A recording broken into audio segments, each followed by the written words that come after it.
I pretty much redid all of the work that I had previously done with these stair balusters. I cut everything down to size and redid all of the hardware. I actually ended up gluing it in place because it kind of got messed up anyways with the first install and I just didn't really trust it. So super glue for the win. But yeah, redoing all of this freaking sucked. Like the worst.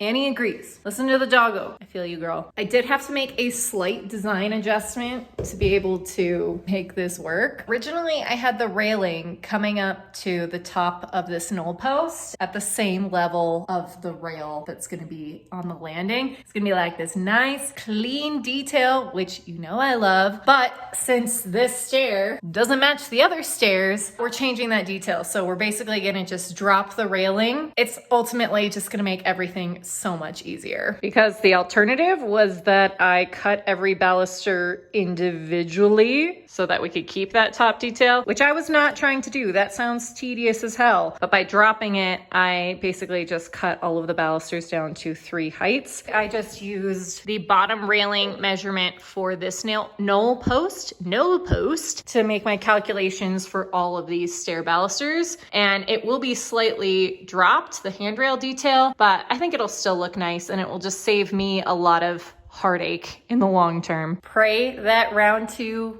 just works out so I don't lose my freaking mind. Take 2. I used my vice grips to install the balusters, checking to make sure that they were plumb, and then just went for it again, praying that it would work out and that I wouldn't have to cut these bitches down again. Looks like second time's the charm because it did end up working out. They look great. They're way more even than they were before. I am so relieved. It worked, you guys.